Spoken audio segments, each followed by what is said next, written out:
On se pose souvent la question, c'est quoi la vraie force? Est-ce que c'est ce qui fait le plus de bruit, ce qui attire toute la lumière? Ou est-ce que ça se cache ailleurs, dans quelque chose de plus silencieux, de plus profond?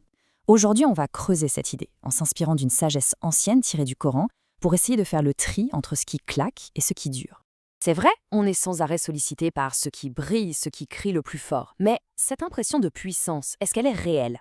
Et si la véritable force, la vraie de vraie, se trouvait en fait ailleurs, dans ce qui reste une fois que tout le spectacle est terminé? Et voilà, on est en plein dans le mille. D'un côté, il y a l'apparence. C'est bruyant, c'est tape à l'œil, ça prend toute la place. Et de l'autre, on a l'essence. C'est silencieux, c'est solide et c'est fait pour durer. C'est vraiment le contraste entre ce qui flotte à la surface et ce qui est bien ancré dans les fondations. Alors, pour nous guider dans cette exploration, on va se pencher sur le 13e chapitre du Coran, Arad, qui veut dire le tonnerre, un nom assez puissant pour une sourate qui s'attaque à une idée qui l'est tout autant, la force de la vérité. En gros, elle nous invite à regarder derrière le bruit et la fureur des apparences. Le premier concept clé qu'on découvre, c'est al-haq, la vérité. Mais attention, on ne parle pas juste de faits. Non, c'est bien plus que ça. C'est ce qui est réel, ce qui est stable et ce qui est fondamentalement bon. C'est la substance des choses, ce qui a une valeur qui dure, même si on ne le voit pas au premier coup d'œil. Et juste en face, on a son opposé, al-batil, le faux. Alors là, c'est tout ce qui est superficiel, fragile.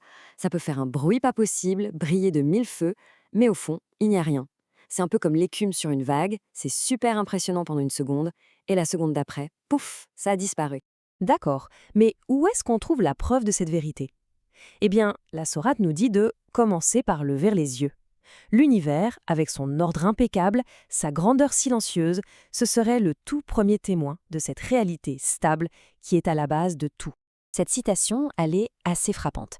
Elle suggère que tout dans la création, des galaxies les plus lointaines jusqu'aux plus petits atomes, suit un ordre, un système bien précis.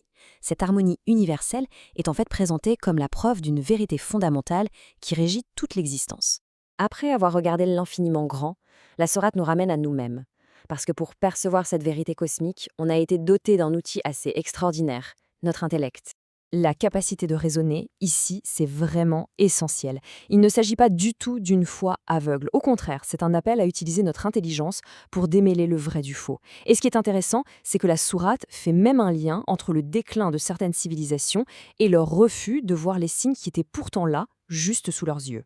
Et pour être sûr que cette distinction reste bien gravée dans nos esprits, la sourate nous donne une image d'une clarté incroyable, la parabole du torrent.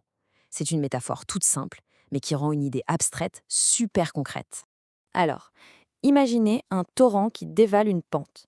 Le faux, el-bâtil, c'est l'écume qu'on voit à la surface. Elle est agitée, très visible, mais elle est vide et elle disparaît sans rien laisser derrière elle. La vérité, el-haq, c'est l'eau limpide qui coule en dessous, ou les minéraux précieux qui se déposent au fond. C'est peut-être moins spectaculaire, c'est vrai, mais c'est ça qui reste, qui nourrit la terre et qui a une valeur réelle. Cette phrase, elle résume absolument tout. La vérité, elle est sûre d'elle, elle repose sur des bases solides. Alors que le faux, par nature, est instable, il n'a pas de fondation. Il est chancelant. Ok, on a parlé du cosmos, de l'intellect. Le voyage nous emmène maintenant encore plus loin, à l'intérieur de nous. Si cette vérité est une réalité si stable, comment est-ce qu'on peut s'y connecter, personnellement, pour trouver un peu de paix? La réponse de la sourate est très directe.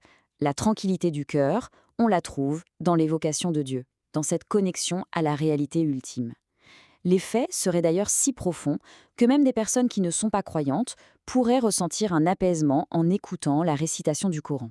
La sourate donne aussi des clés très concrètes. Elle nous rappelle que nos actions ont des conséquences directes sur notre vie. Elle insiste sur le fait que la paix qui dure, elle vient d'une connexion spirituelle.